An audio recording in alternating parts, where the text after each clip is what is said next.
house needs painting, the grass needs mowing. Where's he at? Hi, this is Hank. Sorry I missed your call. Leave me your name and your number and I'll get back to you. He's gone fishing. Welcome to Off the Water with Hank Parker. I'm your co-host, Sarah Beth. Come on, Sarah Beth, give us some more energy. Welcome to Off the Water. Dude, how do you got more energy than me? Man, welcome to Off the Water with Hank Parker. All right. Well, then there you go. All right. Welcome to Off the Water with Sarah Beth. So here we are. Hey, today, I'm slow to get news, I guess, but I saw where Jim Bitter passed away. And I think it was like November the 11th or something. And Bernie Schultz, a good friend of mine, he wrote a little article about Jim. And man, I tell you, it's so hard to lose these guys. And we have lost so many. Guido and Stella Hibden, Guido's wife, who traveled with him. Stella was always fun to be around, and it was always good to see her at the tournaments, and she kind of kept Guido in line. But Stella passed away just a few weeks ago, so we've lost Jim Bitter and Stella Hibden. It's tragic, but we pray for Rita, Jim's wife. She traveled with Jim as well, and she kept Jim in line. So I know that's going to be hard for her. It's just so sad. It makes me sad. I think about Ken Cook. Ken Cook won the Classic up in Baltimore, and he was with his son and stopped in his son and spent the night and didn't wake up, had indigestion. Said he was going to go lay down, didn't feel good, go to bed early, and died of a heart attack. So we lost Ken Cook. We lost Charlie Reed. He won the Bassmasters Classic up at Chickamauga in Tennessee. Boy, I love Charlie. Golly, he's a good guy. And so we keep losing. I lost my buddy Jerry Ryan. And, I didn't do a good job posting about Jerry and what he meant to me, but I want to circle back just a bit and talk about Jerry Ryan. Jerry Ryan, he passed away. It's probably been 6 or 7 months now. And Jerry Ryan was a mentor to me. He was in the Gaston County Bassmasters. Man, what a great club that was, and how awesome these fishermen were, Sonny Beam and Jerry Ryan, and just lots and lots of friends there. But Jerry and I traveled together. We went to the tournaments together and roomed together a lot and spent a lot of time on the road. I remember during the gas shortage in 1979 when you had to get in line to get gasoline, we had a tournament at Lake Powell in Arizona, which was just nearly impossible to do, but Jerry and I rode together and drove all the way out to Arizona, which was normally about a 25 or 6 hour drive. It turned into about 3 days because we couldn't get gasoline, but spent a lot of time, a lot of windshield time, a lot of time on the water, and I learned so much from Jerry from my bass club days. And when I was just 17 years old, I learned so much from Jerry. I caught the biggest fish in a tournament with him one time. It was so funny. There was one button bush that stuck out further than the rest of them, and we had been on a pattern of catching on the button bushes. So he and I both knew there'd be a fish on that button bush, and so we're both standing in the front of the boat. We're both looking at that and trying not to tip our hand to the other one.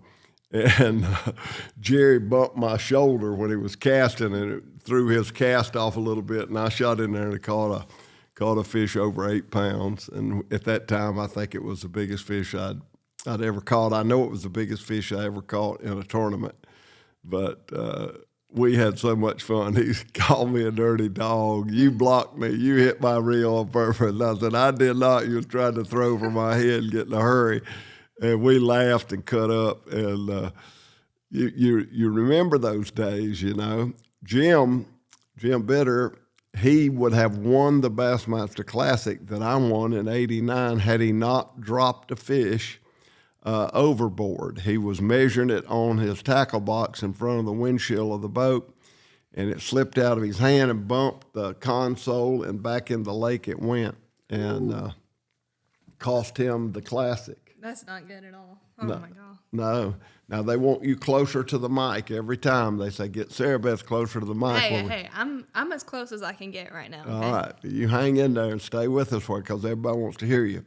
But I just wanted to recognize what a great fisherman Jim Bitter was, and how sad it is that we've lost him, along with Jerry Ryan and Charlie Reed and Ken Cook, Guido Hibden, and Roger Moore. So many of our great fishermen have passed on. And I tell you, birthdays, Franco Hill told me this a long time ago, birthdays, if you keep having them, sooner or later, they'll kill you. That's very morbid. Well, it's a Very morbid way of looking at things. Hebrews 9:27 says it's appointed unto man to die once and then the judgment. So we're going to die once and we're going to be judged. But I'm going to tell you, Hank Williams wrote a song one time that said, I'll never get out of this world alive. That's true. Well, That is that's very true. Everybody has to die. That's what we're looking forward to. So Well, then, on a lighter note, what are we talking about today? Well, we're going to talk a little bit about wintertime fishing. You know, when we did our question and answers earlier, we had a lot of people respond. I just touched a little bit on wintertime fishing. They said, we need to know a lot more. I mentioned the fact that a lot of people don't fish in the wintertime, and it's amazing how many people have reached out and said, no, you're right, I don't fish in the wintertime. It's miserably cold, and I don't know how to catch them. I can't catch them in the wintertime. I just can't fish deep enough. Well, wait a minute. You may not have to fish any deeper than you fish any other time of the year.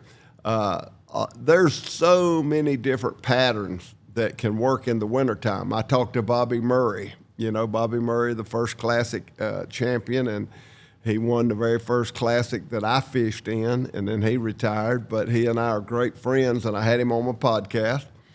And I talked to him occasionally, and he's so good with forward-facing sonar. And there are a lot of lakes, and this is another controversial issue. There are a lot of lakes that the DNR have taken all restrictions off of spotted bass. Keep and catch them all. They want to get them out of the lake. Spotted bass tend to dominate, take over smallmouth, take over largemouth, and it becomes a total spotted bass fishery. So Bobby is trying to oblige the state of Arkansas, where he lives, and take as many spotted bass out of the lake as he can. Told me he was enjoying it too.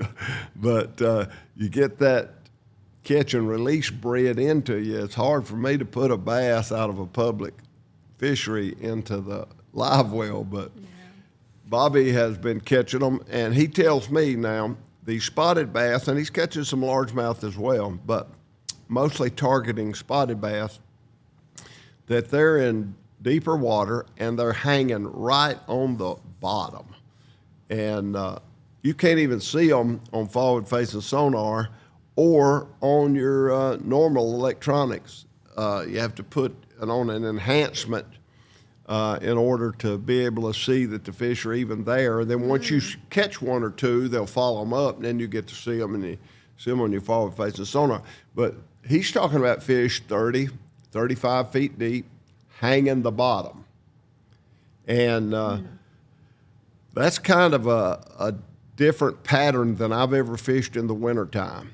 I've always fished more for suspending bass. I like suspending jerk baits. I really like it. You know, when I was younger, we had to really work hard to put lead solder on the hooks or wrap some lead wire on the hooks to get our jerk baits that would still make them run right. If you bored a hole in them and put weight in them, I never could get them to run right. Some guys Some guys may have pulled that off, but I never did really get a jerkbait to suspend good if I put weight in the bait itself. So I weight the hooks and do all kinds of stuff to try to get a jerkbait to go down there 6 or 7 or 8 feet deep. Well, now there's plenty of them on the market, suspended jerkbaits that'll go 7, 8 feet deep and suspend. That's my style and favorite method for catching fish in the wintertime.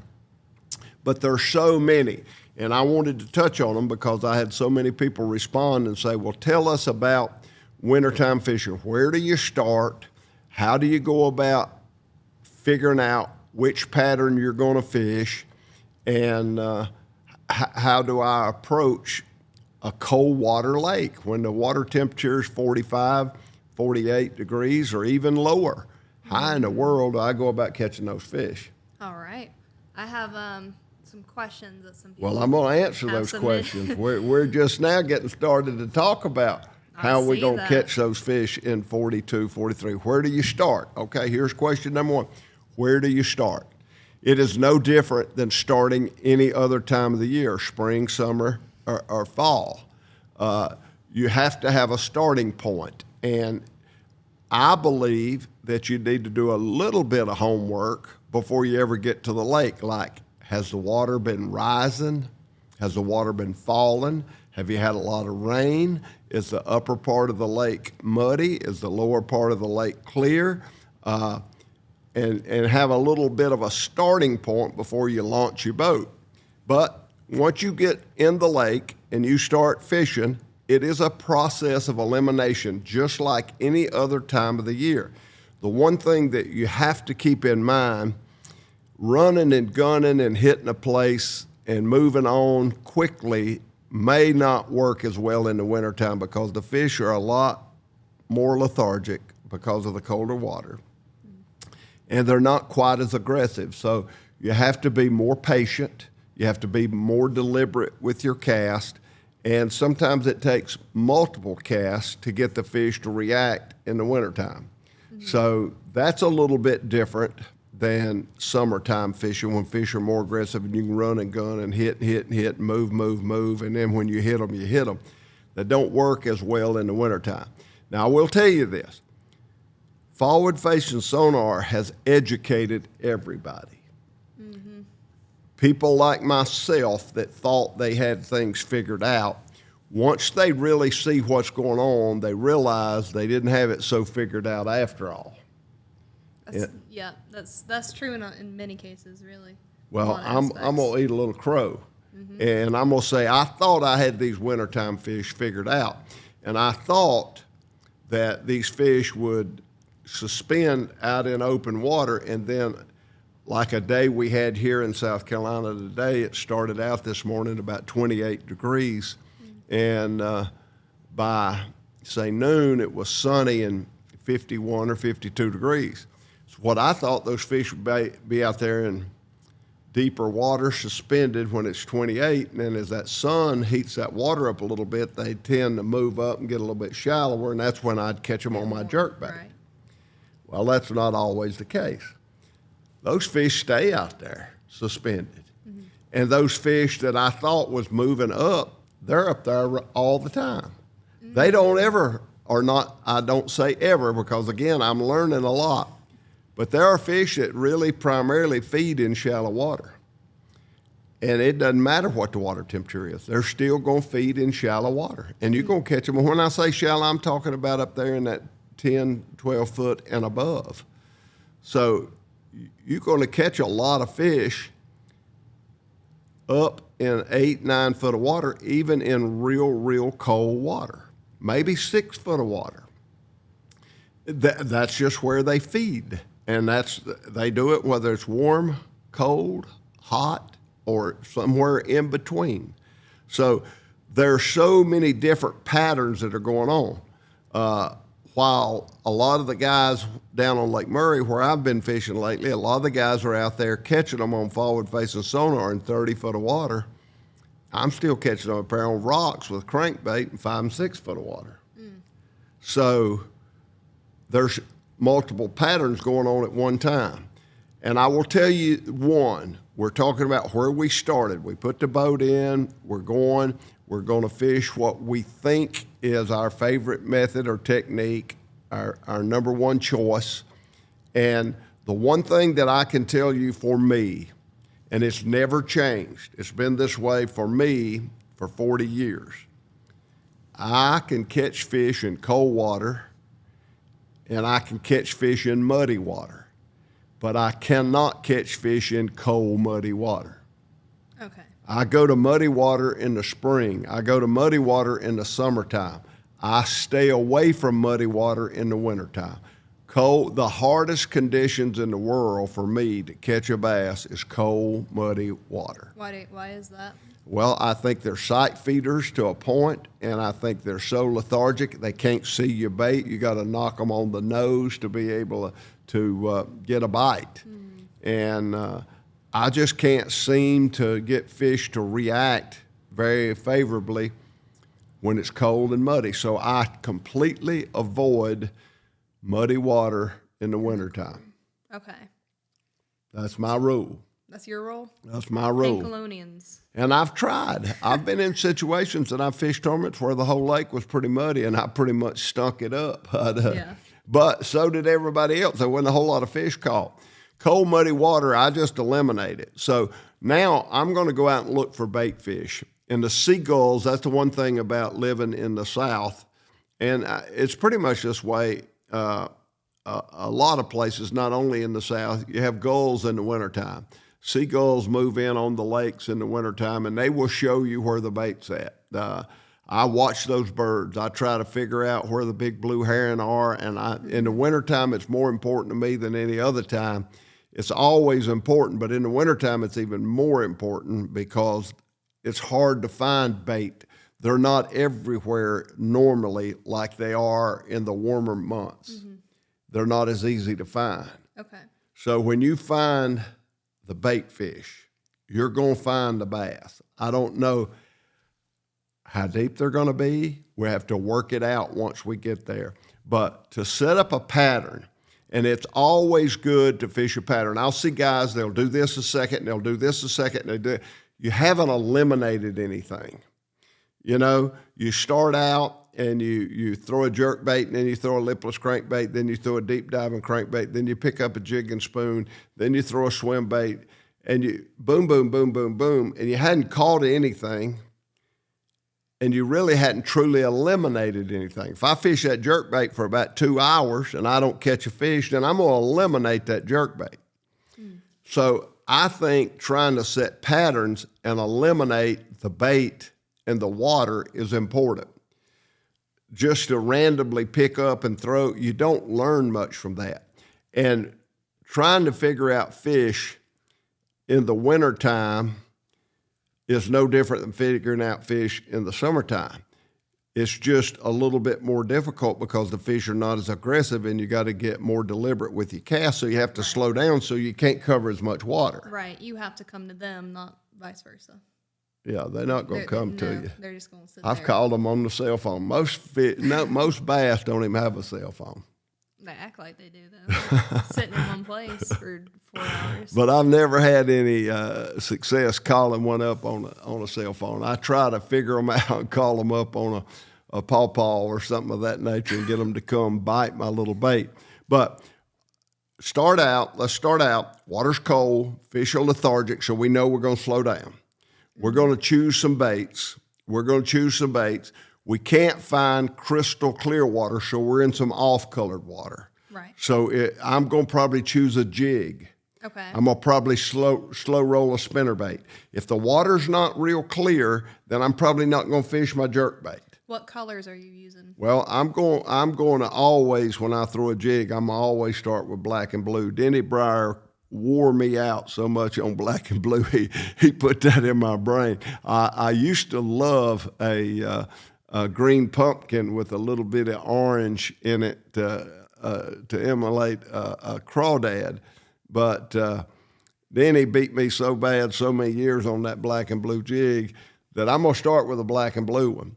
Now, I may change up, and if the water is dingy but not muddy, then I may very well go to a transparent brown type jig and fish it. I'm gonna swim it, drop it, fish it slow. You know, I swim a jig a lot more in the warmer weather than I do the colder. So I'm not gonna swim it for a long distance, and I'm not gonna swim it up by them pilings like I normally would if it were 60-degree water. I'm gonna hop it a little bit, and I'm gonna swim it a little bit around brush, but I'm gonna drop it. And the one thing that I've noticed about fishing a jig in the wintertime, sometimes you'll let it sit there a second. That makes a lot of difference. Instead of just hopping it and keeping it moving, swim that thing through a little piece of brush, hop it once, and just let it sit there for a second. And I get so many bites with that bait pausing it. I think those fish being lethargic, they may look at it and they think, it's going to be too much effort to catch it. But then when it stops and just sits there, they grab it. So Like easy prey makes it easier for them. makes it easier for Right. them. I call it, you feed it to them. You feed it to them? Feed it to them. So that is one thing that I will tell you in off-colored water. Slow rolling the spinnerbait works really good in the wintertime. I like that 3/4 ounce bait, and I fish it slow and deliberate. Fishing a jig is an awesome wintertime bait, and the method I just talked about is kind of swimming it, dropping it, pausing it, crawling on the bottom. I have seen fish in the wintertime where they did not want you to hop it at all or swim it at all. They wanted that thing on the bottom, very, very, very slow. So you just have to mix it up, and don't be in such a hurry to get to the next spot, and stick with a bait long enough that you can eliminate that particular bait and go to the next bait or the next pattern or the next technique, and try to eliminate water. And it's like going through the alphabet, ABC, going down the line. Well, I say that ABC. When I finished school, I thought the alphabet started with D. Oh. I never heard of A or B. Oh, no. My brother and my sister were both academically inclined, and they made straight A's. Matter of fact, my mom, if they didn't make an A, they came home at the end of the semester with a B, she would probably give them a spanking, because she knew with any effort whatsoever they would have made an A. Right. If I came home with a B at the end of the semester, she'd beat me half to death because she knew I cheated.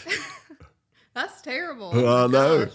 But hey, some folks got it and some folks don't. You gotta own it. If you deserve it, you gotta own it. So, Hey, but anyway, that's you go through the alphabet with a process of elimination, and the good thing about wintertime fishing, they normally don't change as much. You go in the spring or the summer and you catch them on Monday or Tuesday, and then you go back on Wednesday or Thursday, and they're gone. I mean, you can't buy a bite. So you got to do something totally different. They've packed their suitcase and moved on down the line. That doesn't happen as much in the wintertime. As a matter of fact, you can almost build on a pattern. You go and you work and you work and you work, and you finally figure them out, and it's time to come home. It's getting dark. But you go back the next day and pick up right where you left off, and they're there. So that is one good thing about it. The fish are more consistent to stay on a pattern in the wintertime than they are the summertime. But bigger fish are caught in the winter months, colder water, I think, than any other time of the year. Now, I can't document that, but for me, in my experience, in all my fishing, I have caught more big fish in the early spring, February, March, colder water, than any other time of the year. I wonder why that is. Big fish are not as effective, perhaps, as cold water. I will tell you once, I was talking about this the other day. I won a tournament at Lake Okeechobee. It was the biggest tournament that National Bass ever had. National Bass bought American Bass. And in 1979, they had a tournament on Lake Okeechobee, first tournament of the year, a January tournament. And there's a place on Lake Okeechobee called the Monkey Box. And the first day of the tournament, I was catching some fish, and one of the guys that I kind of shared information with, he came back there and he said, "What are you doing?" I said, "Well, I got a few fish back here, and I just caught one about 5 pounds." He said, "But they ain't going to do you a bit of good because, you know, that cold front's coming." I said, "What do you mean?" He said, "I mean a cold front. It's supposed to get down to freezing." Now, we're at Okeechobee, which is, 90 miles from Miami. And he said, "It's supposed to get down to freezing on Tuesday night." Well, the tournament started on Wednesday. I thought, uh-oh, I better change my pattern. So in practice, I thought, my experience in Florida is cold weather shuts these fish down in these shallow, flat areas. But I've caught them in the past in the St. Johns River and some of the other places where there's current when it gets cold and a cold front. So I went all the way up as far as I could go up the Kissimmee River on Lake Okeechobee, and I started fishing the current. And I ended up winning that tournament. I won that tournament by a pretty good amount. I think I won it by 8 or 9 pounds. And I caught them in that current. Everybody else, all the guys that I knew that was fishing where I was fishing the first day of practice back in the very back end of the Monkey Box, they didn't do any good at all. So that is one time I was smart enough, and I can't tell you how many times I wasn't smart enough to change my practice, but that was one time I did. I changed in practice, and I thought, if that cold front's coming, I don't want to be in this shallow, cold water. I think I'm going to go, and I got in the current. So that's another thing that wintertime has paid off for me, not only in Florida, but in the Carolinas and Georgia and other places. Fishing current in the wintertime, the fish are very predictable. They're going to be behind a log or behind a rock bank or behind some type of structure that defers the current. They don't want to fight that current. So when you're fishing a strange lake or a lake you're not familiar with, you may want to go get that current. As long as that water's not muddy, I like that upper end, and I like that current because it makes the fish, it's more predictable where they're going to be. They're going to be somewhere hiding from that current. Okay. When it's cold. You don't know all that, do you? No. I was actually going to ask you a question. You're talking about a monkey box. What in the world is that? That's the name of a bay at Lake Okeechobee. It's called the Monkey Box. Okay, I was going to say maybe not everybody knows that because I didn't. Well, all right. Let me clarify that. Now, I appreciate that. There's a place on Lake Kissimmee called Polluted Waters, but that's by name only. Yeah. I stayed away from it the first time I ever went to the lake. I thought, polluted waters. Well, who wants to go fish polluted waters? Yeah, that's what I thought. But that's just a name. So Monkey Box is only a name. Okay, well, fair enough. Excuse me. Well, you've summarized some of your techniques for wintertime fishing. Are you ready for some of the questions that some people find I'm ready for some questions. I just right. As I summarize wintertime fishing, get out there. I'm just telling you, it's a good time to be on the water and wear something warm and stay safe. Hypothermia is very real, so just don't take chances. But it's a fun place to be, and it's a good time to catch a big fish. All right. First question. Are there specific rods, reels, or lines better suited for cold weather fishing? Is there certain rods, reels, or lines? Berkeley makes a trilene cold water line. It has less memory and less stiffness, and a lot of the ice fishermen really, really like it. But it is a line that is specially made to stay limp in cold water. So there are some lines. As far as lures are concerned, I like smaller. I tend to gravitate towards smaller baits when the fish are somewhat lethargic. And rods, I always match them.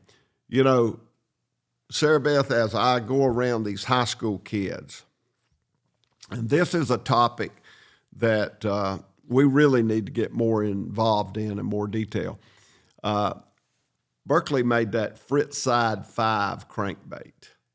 David Fritz, who is one of my great friends, and Fritz designed so many baits. But that little Fritz side is a bait that was a friend of David's carved that thing 100 years ago, before you were ever born, and made them out of balsa wood, and they caught so many big fish on that. And David modified that thing and made it unbelievable. It's just a great fish catching bait, but it's very, very, very difficult to cast. And so I would go around these high school kids, and I'd see them. They'd have different little flat baits like that Fritz side tied on. And we would get out, and I'd say, let's cast a little bit. Let me watch you cast. Well, let me change this bait because I can't cast this. I said, ho, don't change that bait. Let me see you cast it. So they would cast out there and get a backlash or whatever happens that backs it up. And they said, I can't get this reel adjusted for this bait. And I watch them, and I see them cast, and I watch the rod. And I say, hey, let me tell you something. It has nothing to do with the reel. You're sitting here trying to adjust your reel. You've got the wrong rod. You need a rod that's more parabolic, that's going to load in the middle. You don't need a rod that is stiff and has got about a 10% bend at the tip.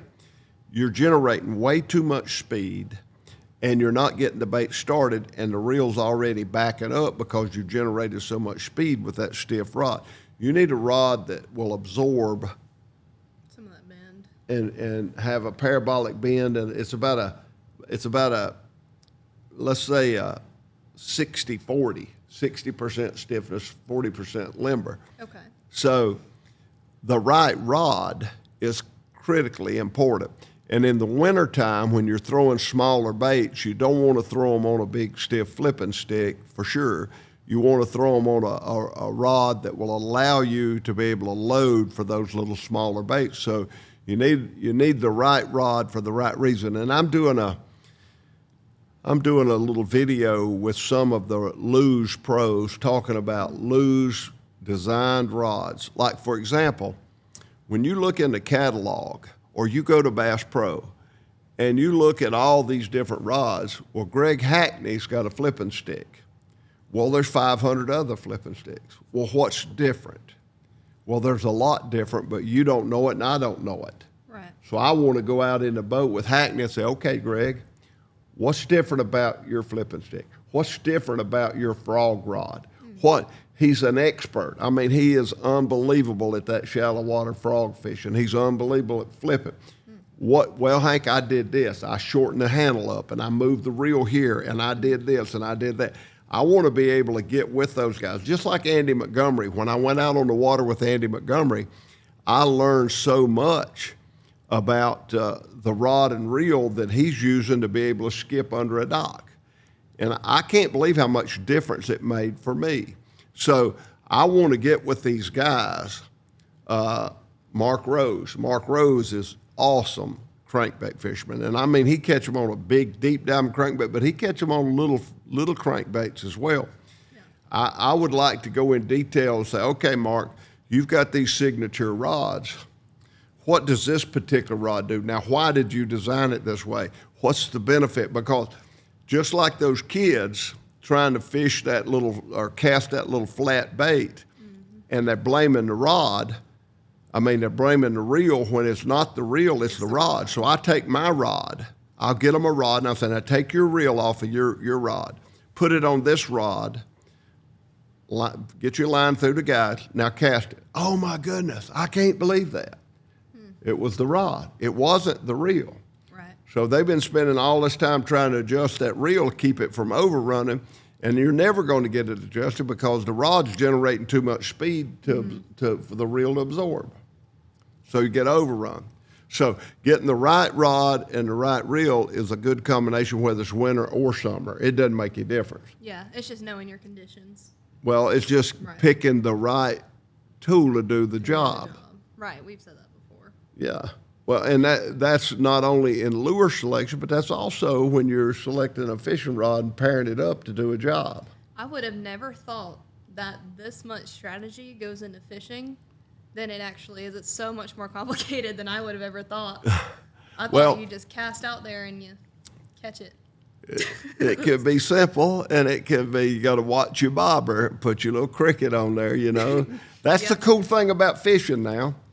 You can go buy you a Zebco combination with a bobber and get you a can of worms and throw it out there in front of the willow tree and sit back on the riverbank.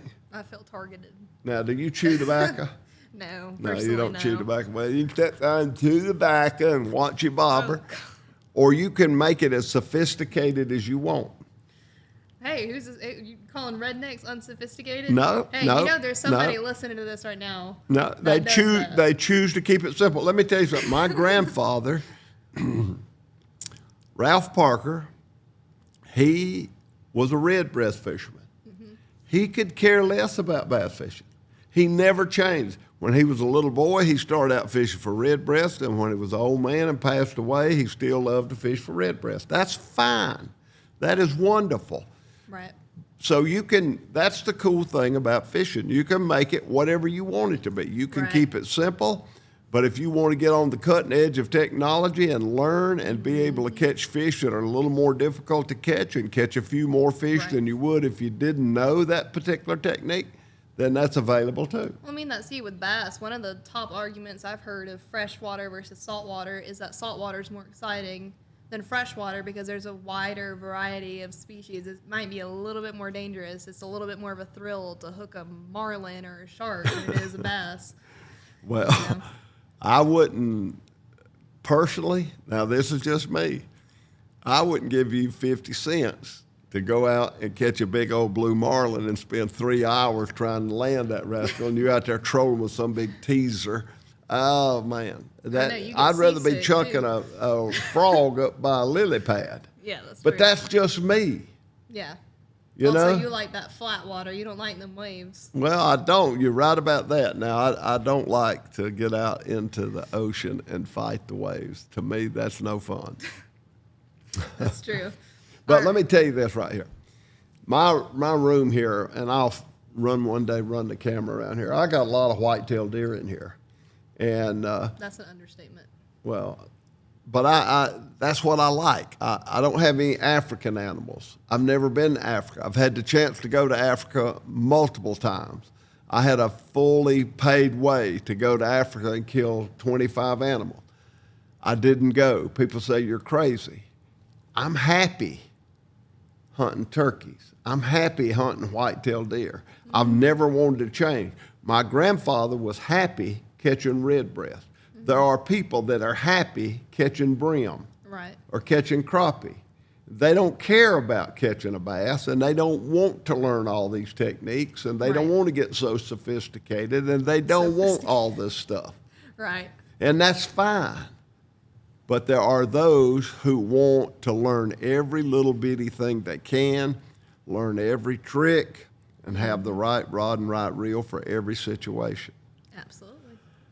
So that's pretty I've got a cold. I apologize. No, that's okay. Man, I've been battling this thing for about 4 or 5 days, and I don't know if running 60 miles an hour down the lake in 28 degrees is good for a cold. I don't think so at all. I think, I mean, I've you noticed. about give me a heart attack. Not to say that you're some old man, but like, I got a call from my mama today, which is Hank's wife, Martha, and she said, "Have you heard from your papa today? Have you talked to him?"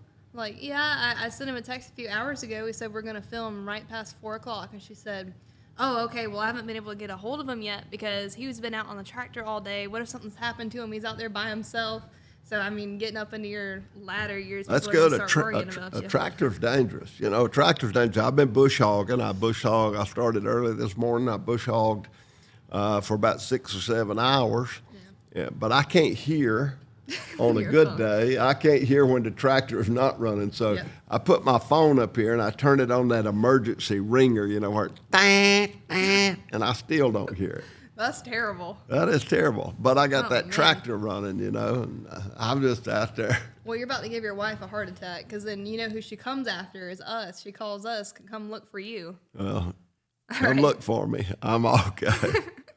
All right, moving on to the next question. What is the best fish species to target during the winter and why? Well, species is a personal choice, as we talked about. My grandfather liked redbreast. Yeah. Wally Marshall likes crappie. Some people like walleye. Walleye is awesome wintertime. You know, I go up and fish with Will Clute.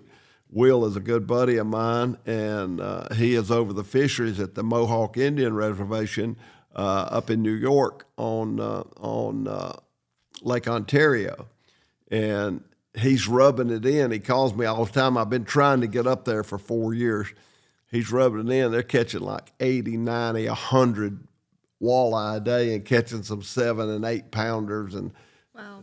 walleye is an awesome species to catch in the winter. And they catch a lot of them through the ice, you know. Yeah, ice fishing. Yeah. And walleye is a good species. They catch a lot of yellow perch through the ice, but they catch some bass through the ice as well. But Right. I think the number one sought after fish, ice fishing, I would probably think it would be walleye. Walleye? I'm surprised you didn't say muskie at all. Isn't that a Well, common you're not going to catch a winter? muskie through the ice very often. I don't think. Now, some of them do, and they catch some really big ones, but a muskie is more of a sight predator. Okay. You know, and you a big old spinnerbait, a suick, big old jerkbait, a big old live action. Muskie's an awesome fish. I've caught a few of them, and spinnerbait's one of my favorite baits to fish with a muskie.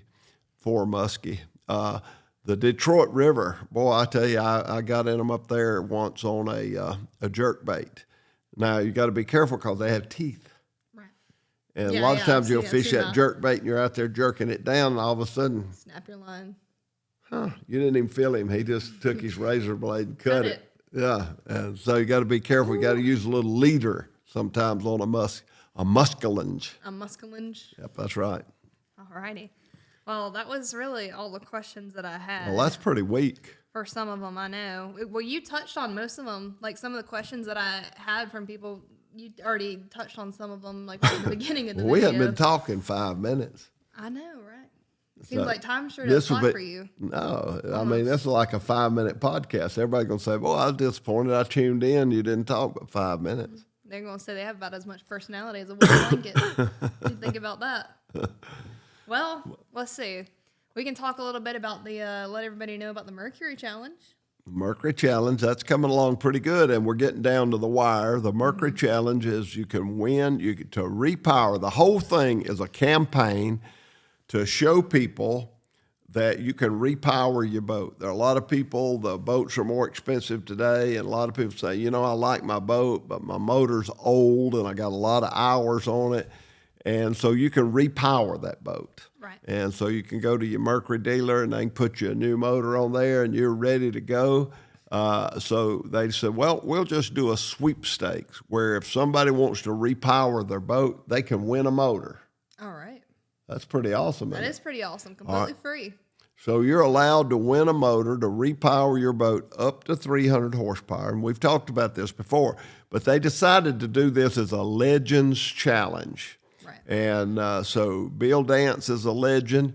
Jimmy Houston is a legend. And somehow they threw me in that mix. So if you sign up under Hank Parker, then I get your vote. And whoever has the most votes when the sweepstakes is over at the Bassmaster Classic. Right. Actually, the sweepstakes not over at the Bassmaster Classic. Whoever's leading at the time of the Bassmaster Classic. Oh, okay. So So we they declare the winner at the Classic, correct? I don't think so. They don't? They may, but I think it's the next month. Right. I don't think we've heard. I haven't heard anything. Yeah, seems like. But anyway, they're going to give this motor away, and so you register, and we'll give you a link. And if you go to the link we give you, then that's a vote for me. And whoever loses gets a pie in their face at the Classic. Yep. Now, that's going to be Absolutely. tough. Oh, man. Now, I would love to put a pie in Jimmy Houston's face. I would just love and let him giggle, giggle, giggle. But I'd hate it if Jimmy's going to put a pie in my face. So what we need you to do, when we give you this link, if you want to win an absolute free Mercury outboard up to 300 horsepower, go to this link and register, and you can win a motor to repower your boat. That link will be available in the description of the podcast on YouTube and Spotify. And same with Huckleberry Apparel, that high school fishing form, that will be down there as well. Well, let's talk about that just a second because we're getting to the wire. Right. Next month is when they're going to kick this high school fundraising opportunity with Huckleberry. That's when it'll kick off, starting about mid-February. And so we need to get as many high school fishing teams registered. And we talked about ice fishing a moment ago. Had a buddy of mine from Wisconsin and said, hey, we got some ice fishing teams. Can they be a part of this? We don't care if you fish in hard water or soft water or whatever. If you're a high school fishing team and you need to raise funds to support your efforts to be able to continue to get outdoors and go fishing, we're all about that. So Huckleberry, yes. The answer is yes, yes, yes.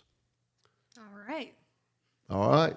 Absolutely. And if you are a high school coach or if you had a fishing team, your fishing team's been disbanded, please look into Huckleberry because I feel like it'll be so beneficial for your teams. It makes me so sad to see how many of these high school teams that were on these lists that have disbanded because of funds. Well, I will tell you this and pick up on what you just said.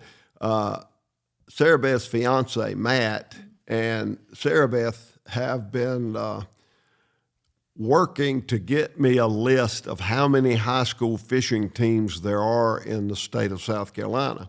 And as we have been calling them, we find 8 or 9 out of 80, so 10% roughly, are no longer a team because they didn't have enough funds to continue. Right. So that's what we don't want to happen, and that's why we put this program together to begin with. Yeah, absolutely. Giving people new opportunities to keep the sport alive. Like you said before, these high school kids are the next generation of bass fishermen. So if that dies out, so does the sport. I mean, that's sad to we say. need to do everything we can to help them. And a lot of people say, well, I'm going to tell you, these kids these days, they're not going to get out and try to sell hats or T-shirts. They're not going to do it. They're going to sit on the couch and play with video games.